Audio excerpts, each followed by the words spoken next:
Collecting matters. Oh yeah, I feel it. Little paper dreams and I just start dealing. From the corner store pulls to the big glass cases. Welcome to Collecting Matters, where we talk about all levels of collecting. Hear from new and seasoned collectors. I'm Rakazadi, and I'm here with Kevin, and we believe that collecting matters to the culture. Well, I'm going to go ahead and classify myself as a seasoned collector, There you aka old. Whenever people talk about the junk wax era, that was my era to start. And so I still kind of have a fondness for it in my heart. You tell me somebody's got a 92 Donruss box, I'll listen. I love it. So is that how you got started? Yeah, absolutely. And so I was a kid, and one of the things that really got me, like my first real job outside of babysitting, was we had a local card shop. It was called Buy Right. And, you know how card shops work is open. And this was still at a time, and I'm always hoping this will come back, that people were excited about building their sets and everything. But he had opened so much stuff, he didn't have time to go through it. So I got to take opened boxes home and organize them and put them into sets and everything. And the inserts cards would be in there. And you think about it, as a kid, you just don't have the money to buy all of the things. I felt like the coolest kid in the world because every new thing that came out, I saw the inserts, I saw the cards, because I put them all in order and everything. And then I would get paid in trade because that's all I was going to spend my money on anyway. Yeah, like I'm not looking to get this or get that. I was just going back into the card shop. And so I would get a set amount for every single box I organized. And that's like how I got started, but that's how I went next level. And I thought it was the coolest job ever. And I love that. So, I mean, what got you into that? How'd you find your first card shop? Like even getting that job? I got really lucky, and it was a bizarre setup because the card shop Buy Right was also a carpet place. And so I eventually, power of persuasion, convinced my mom to, whenever we were going to recarpet our houses, she got the carpet from my card shop, which I felt like made me even more like in. And so the guy who ran my card shop would be in my house putting down carpet, which I just thought was incredible. And one of the reasons I found it is it was a mile down the road from our house, at a time where maybe the kids had a little bit more freedom or our parents were a little bit more irresponsible, whatever you want to say. Or. Yeah. So I could just walk, and it was like, like I said, maybe a mile. And so you're looking for places that you can walk, whether it's the arcade or, for me, the arcade and the card shop. And that's how I found it, and just learned more and more, and eventually started doing the sets. And, then I knew everything, of course. Yeah. And where'd you grow up? Yeah, I grew up in Garland. So I am from this area. I was born and raised, and so it's really cool. Like my family lives there now and everything. And so I love coming out here and being at the Dallas Card Show and everything. And and now we do our radio show here, which is crazy, but like I was here before that. And if we weren't doing that, I would come here right after doing the show. So what was the first thing that you collected?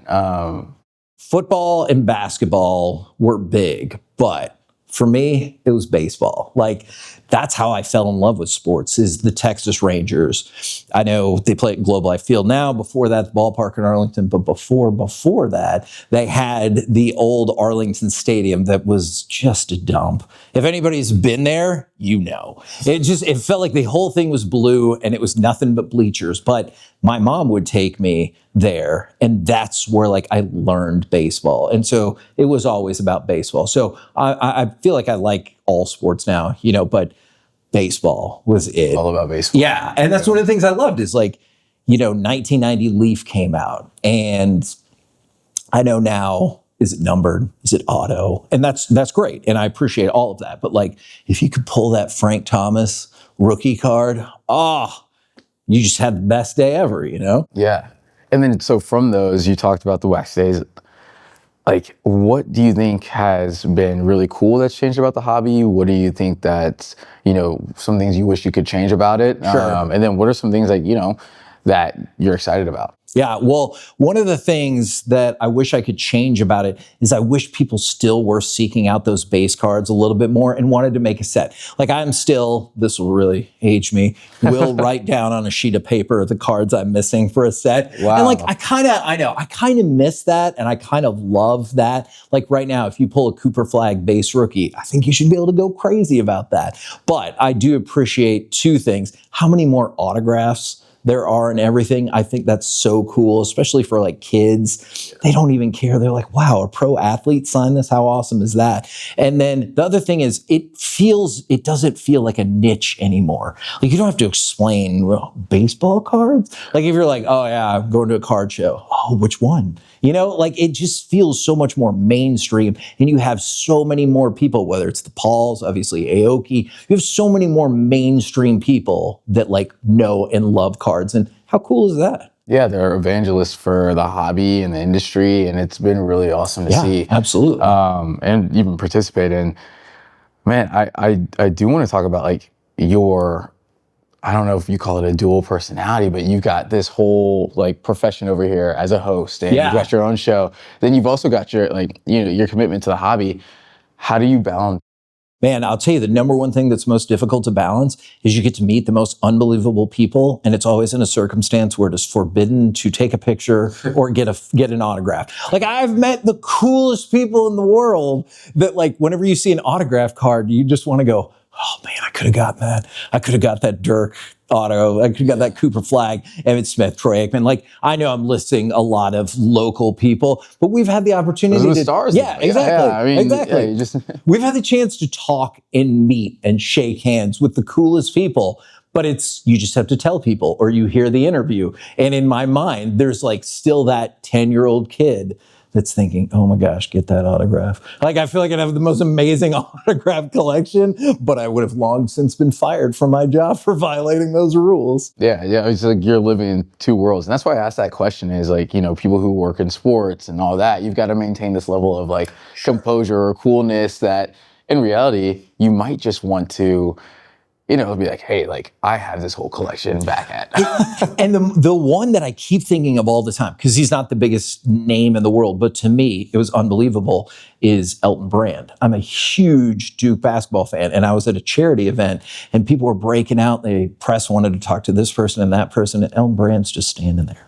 And I was like, well, obviously, I don't know what these people are doing. I want to go talk to Elton Brand. And so I just thought that, like, what an amazing opportunity is you just get to have a side conversation with, like, somebody you see on TV, somebody you love, and it's just accessible. And that's a cool thing I love about the hobby is maybe you don't get to meet those people in person, but you could pull a Cooper Flag autograph, and you'd be like, he had this. He had this. Or the sticker. You know, like, yeah, I don't know, yeah. Or the sticker. There's something else there, isn't it? Yeah. Kind of sneak that in. Yeah, exactly. But like, how cool is that you can be like, this was his, and now it's mine. Love it. So what do you collect?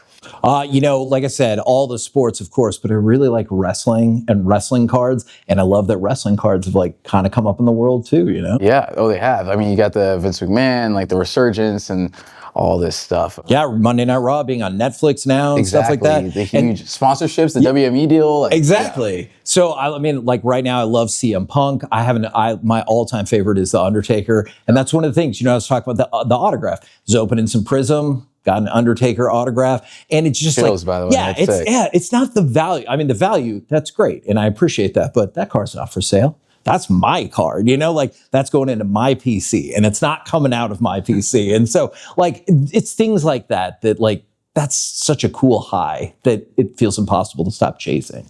Man, I love that, and I appreciate your time today. Absolutely. Thank you very much. Yeah. Thank you, man. Collecting matters. Oh yeah, I feel it. Little paper dreams, and I just